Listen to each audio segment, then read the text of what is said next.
Hello students, welcome to FUQ Education. I am Arya Dubey and today we are going to discuss the chapter 4 of microeconomics, that is production and cost. हम इस chapter में specifically short answer types question जो हैं उनको discuss करेंगे और साथ ही साथ में अगर आपने इसके पहले प्रीवियस चैप्टर के डिस्कशंस हमारे नहीं देखे हों तो उनको आप चैनल की में चेकआउट कर सकते हैं। मैंने इसके पहले भी माइक्रोइकोनॉमिक्स सारे चैप्टर्स को कवर किया है। So let's get started with this video.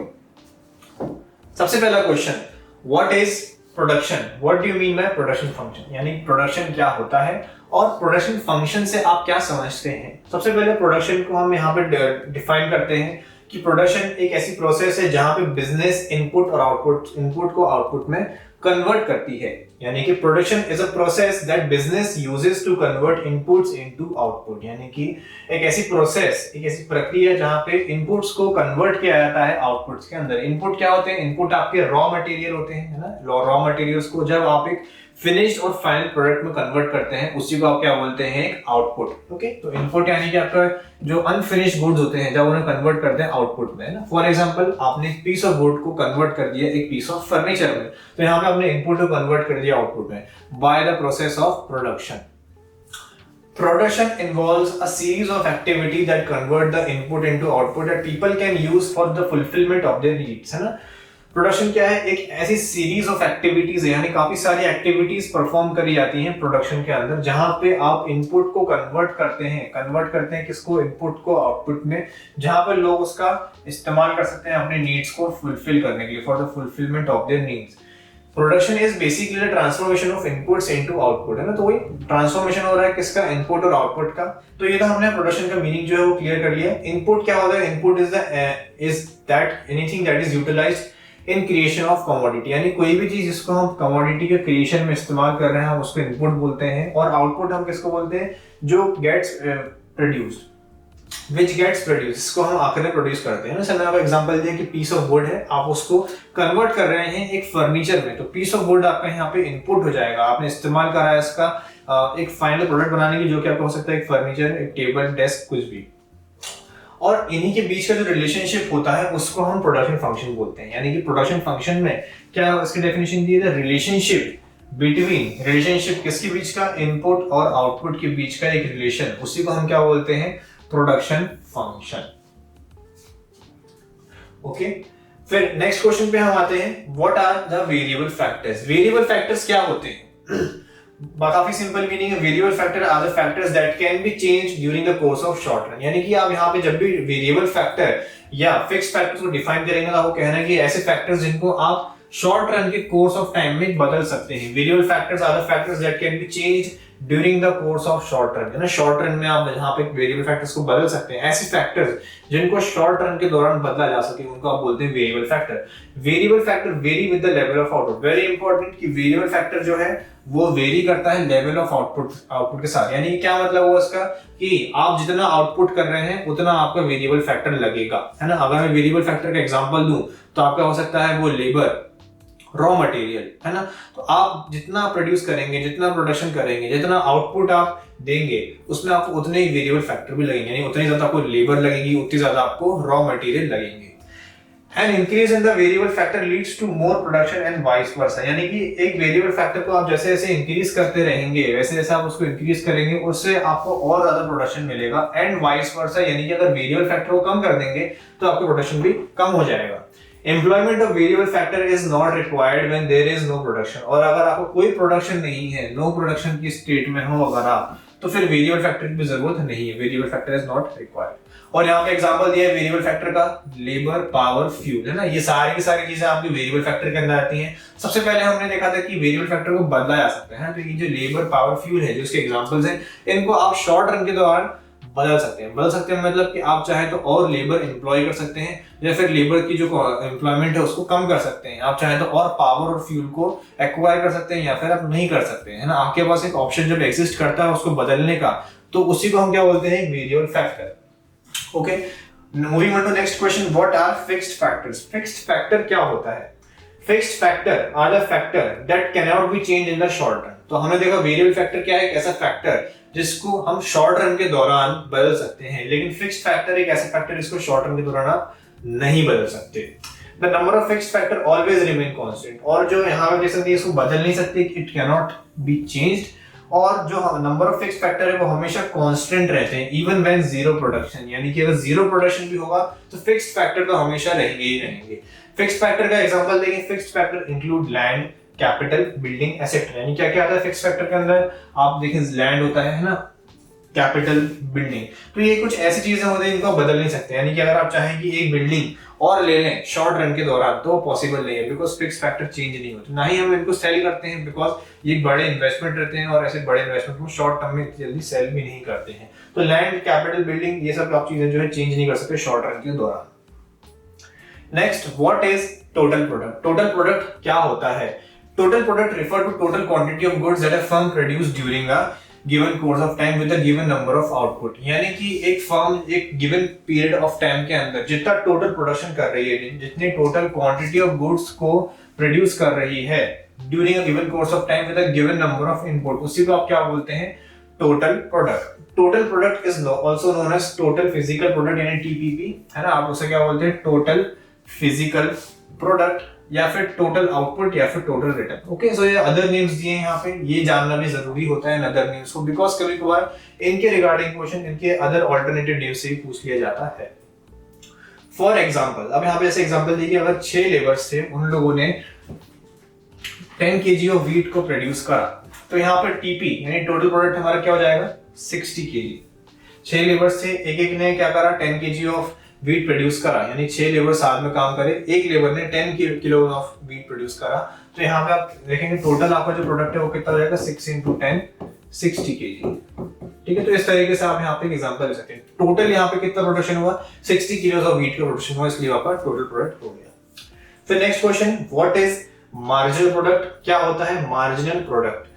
Marginal product refer to addition to the total product when one more unit of a variable factors is employed, है ना। तो marginal, जब भी ये वर्ड आपको कहीं पे दिख जाए, कहीं भी marginal product के बारे में marginal वर्ड ये इस्तेमाल करें, जैसे marginal utility होता है, marginal product होता है, marginal cost होता है, marginal revenue होता है। जहां कहीं भी marginal आपको दिख जाए तो आप इसे समझना कि यहाँ पे ये कुछ एडिशनल की बात कर रहा है, यानी कि जब भी आप एक और यूनिट को एम्प्लॉय कर रहे हैं या फिर एक और यूनिट आगे बढ़ रहे हैं तो एडिशनल कितना हमें चेंज देखने को मिल रहा है, हम उसी को क्या बोलते हैं? Marginal product. यानी कि जब हम एक एडिशनल वन मोर यूनिट को एम्प्लॉय करते हैं तो जो चेंज आता है टोटल प्रोडक्ट में, उसको हम क्या बोलेंगे? Marginal product.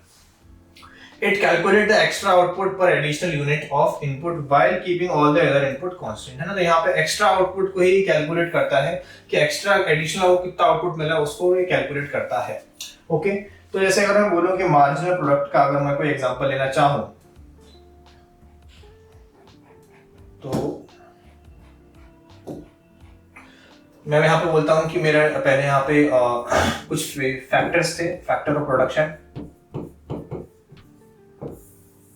और ये मेरा यहाँ पे टोटल प्रोडक्ट था।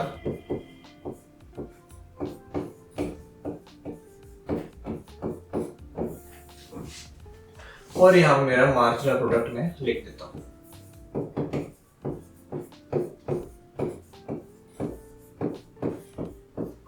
मैंने बोला कि मेरे पास एक फैक्टर था, मैंने एक फैक्टर कोई सा भी एम्प्लॉय करा है ना, कोई सा भी फैक्टर्स होता है, और उसमें मुझे टोटल प्रोडक्ट कितना मिला? मुझे मिला 10 का।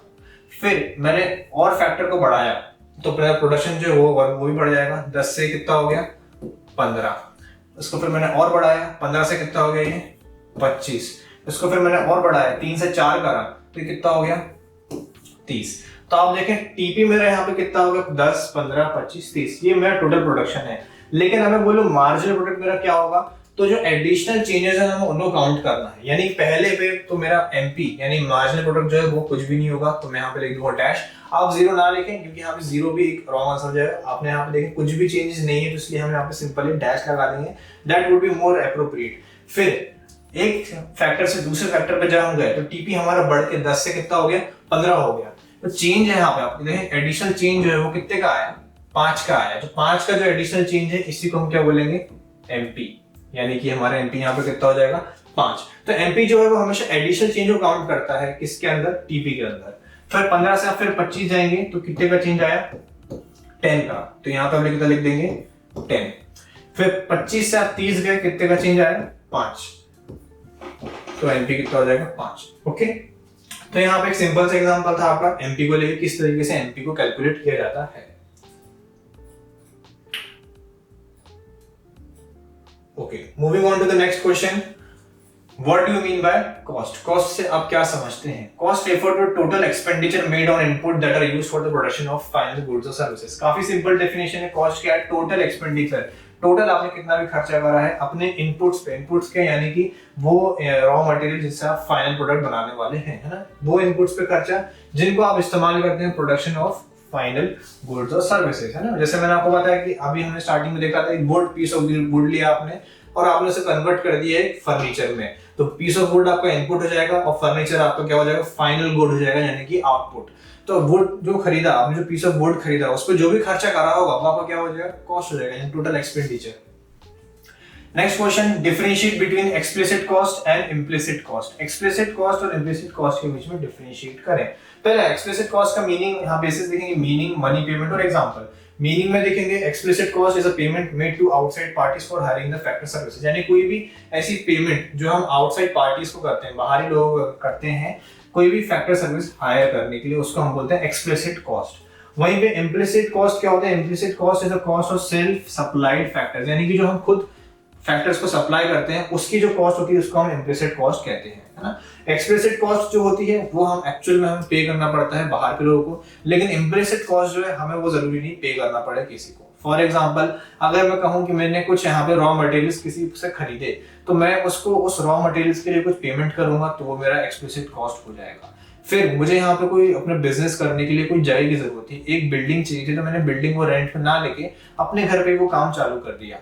तो यहाँ पे आप देखिए मुझे बिल्डिंग का जो रेंट है वो किसी बाहरी पार्टी को पे नहीं करना पड़ा, लेकिन फिर भी यहाँ पे एक कॉस्ट इन्वॉल्व है जो कि मेरी खुद की सेल्फ सप्लाइड फैक्टर, यानी कि मेरा खुद का घर है जहाँ पे मैं वो बिजनेस को कंडक्ट कर रहा हूँ। मुझे भले वहां पे रेंट पे नहीं करना पड़ रहा है, लेकिन वहां पे एक कॉस्ट एग्जिस्ट करती है और उसी कॉस्ट को हम क्या बोलते हैं, इम्प्लिसिट कॉस्ट। ये कॉस्ट मुझे किसी को पे नहीं करनी बिकॉज घर मेरा है तो किसी को रेंट पे नहीं करना पड़ेगा, बट स्टिल दिस बिजनेस, इस कॉस्ट को जो है अकाउंट में लिया जाएगा और इसलिए इम्प्लिसिट कॉस्ट हमारी आती है।